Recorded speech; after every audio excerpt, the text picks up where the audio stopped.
പ്രത്യേകിച്ച് സ്വർഗം പറയാം, എന്നുവരെ ഇതുണ്ടോ? എന്നുവരെ ഈ സുവിശേഷം പ്രസംഗിക്കപ്പെടുവോ? നീ ഇന്നലത്തെ മഴയ്ക്ക് കിടത്ത് ഇന്ന് അവസാനിക്കുന്ന തകരയല്ല, നിന്റെ ചരിത്രത്തെ ദൈവം മാറ്റാൻ പോവുക. എത്ര ദൈവമക്കൾക്ക് ഇന്ന് രാത്രി ഉറപ്പുണ്ട്. എടാ, ദൈവസന്നിധിയിൽ ആരാധന കൊടുക്കുന്നത് വെറുതെ അല്ലെന്ന്, ദൈവത്തിന് മഹത്വം കൊടുക്കുന്നത് വെറുതെ അല്ലെന്ന്.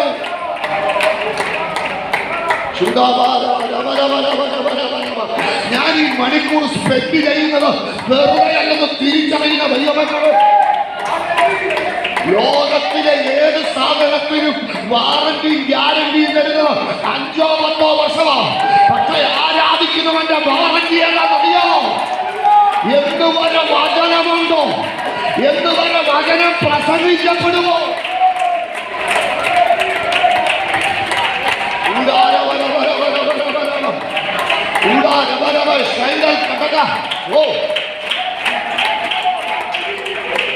നീ അങ്ങനൊന്നും അവസാനിക്കത്തില്ലെന്നാണ് ഞാൻ പറഞ്ഞത്. എടാ, നിനക്ക് അതിര് കുറിക്കാൻ ആർക്കും പറ്റും. ആരാധിക്കുന്നവന് അതിരുന്നത് ദൈവമല്ലേ.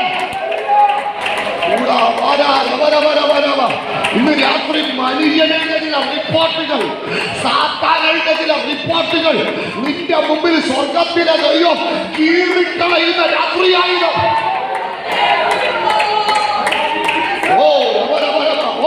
ചില കുടുംബങ്ങൾക്കെതിരെ എഴുതിയ റിപ്പോർട്ടുകൾ, ചില മെഡിക്കൽ റിപ്പോർട്ടുകൾ,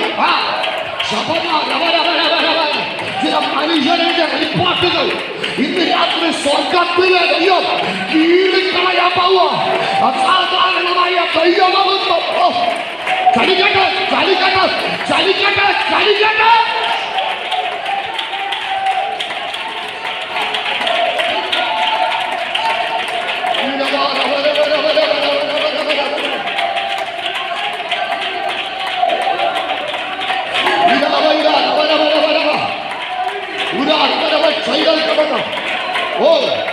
ഈ രാത്രിയുടെ ദൈവ സാന്നിധ്യത്തെ തിരിച്ചറിയുന്ന എത്ര ദൈവമക്കൾ ഇതിനകത്ത് ഇരിപ്പുണ്ട്. ലോകം എന്തെല്ലാം നിനക്കെതിരെ എഴുതിയാലും, ലോകം ഏതെല്ലാം വിധികൾ നിനക്കെതിരെ എഴുതിയാലും, ഇന്ന് രാത്രി മനുഷ്യന്റെ ചില പദ്ധതികളെ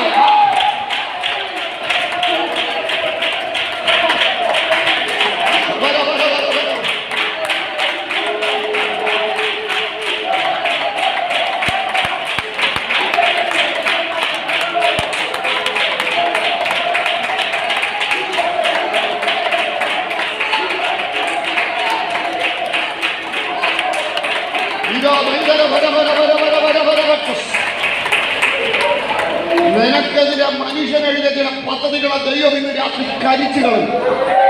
നിന്റെ കുടുംബത്തിനെതിരെ സാത്താനെതിരെ ചില പദ്ധതികളെ ഇന്ന് രാത്രി ദൈവം കരിച്ചു കളയും. നിനക്കതിരിടാൻ ഒരു ശക്തിക്കും കഴിയത്തില്ല.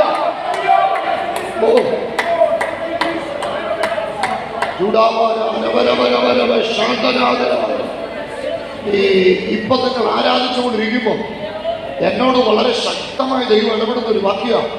യെശയ്യാപ്രവാചകന്റെ പുസ്തകം 30-ാം അധ്യായത്തിന്റെ 33-ാം വാക്യം ഒന്ന് വായിച്ചു നോക്കിക്കേ. യെശയ്യാ 30-ന്റെ 33 അവസാനത്തെ ഒരു വാക്ക് വായിച്ചാലും മതി. യെശയ്യാ 30-ന്റെ 33 യഹോവയുടെ ശ്വാസം ഒരു ഗന്ധക നദി പോലെ. പണ്ട് തന്നെ ഒരു ദഹനസ്ഥലം ഒരുക്കിയിട്ടുണ്ടല്ലോ, അത് രാജാവിനായിട്ടും ഒരുക്കിയിരിക്കുന്നു. അവൻ അതിനെ ആഴവും വിശാലവും ആക്കിയിരിക്കുന്നു. അതിന്റെ ചിലയിൽ വളരെ തീയും വിറകും ഉണ്ട്. യഹോവയുടെ ശ്വാസം ഒരു ഗന്ധക നദി പോലെ അതിനെ കത്തിക്കും. നിനക്കെതിരെ സാത്താൻ എഴുതിയ, മനുഷ്യൻ എഴുതിയ